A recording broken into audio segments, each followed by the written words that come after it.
The Lord be with you. No questions, no meaningful service. It was a common practice in the ancient Near East for slaves to clean the feet of their master's guests as part of hospitality. That was not an easy task to perform. During that time, the road infrastructure was not as developed as we have them now. This implies that a traveler's feet would be covered with much dust. But today, we celebrate a different scenario.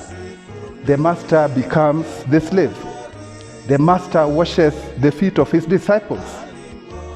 The service I am mentioning was preceded by two great events in the life of the church: the institution of the Eucharist and the institution of priesthood. Dear friends, service is at the heart of the sacrament of the Eucharist. Service is at the heart of priesthood.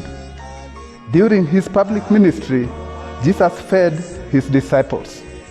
Jesus provided for the spiritual needs of his disciples. And to summarize his ministry, he offered himself both as food and drink.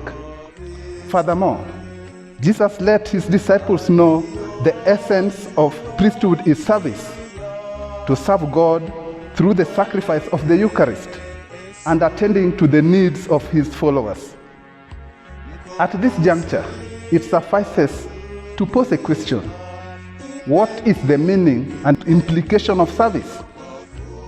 It is at this point that the genius of Peter comes out. Unlike other disciples in today's gospel, Peter cared to know why there was reversal of roles. Peter was not comfortable being served by his master. Peter dared to challenge his master not to limit his generosity to cleaning his feet alone, but to extend it to his hands and the head. Dear friends, our service to God and fellow human beings is meaningless if we fail to question the answers which ordinarily we take for granted. Questions enable us to assess the situations in which the people we serve live. Questions enable us to establish the factors which cause suffering among the people of God. Questions enhance our ability to comprehend the impact of our actions.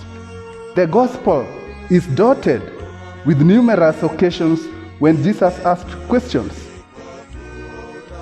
Think of Jesus' question to the followers of John the Baptist who came looking for him. What are you looking for? Think also of Jesus' question to his disciples at Caesarea Philippi. Who do the people say that the Son of Man is? Who do you say that I am? The questions which Jesus asked became great moments of instruction.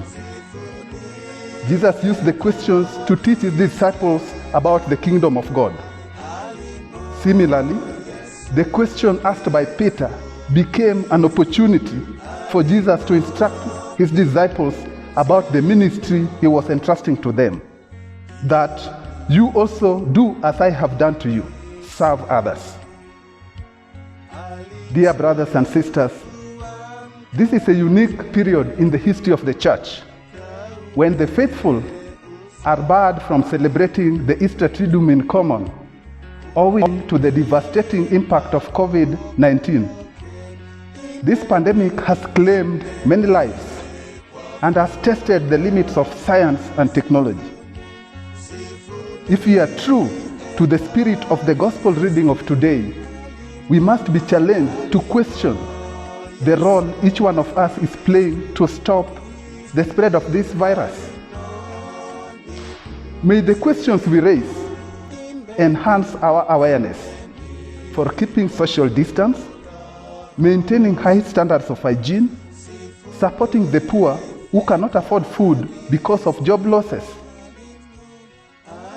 Truly, this is a moment when we must invite the Lord to cleanse our soiled feet, that we may walk again with renewed vigor and zeal. The Lord be with you.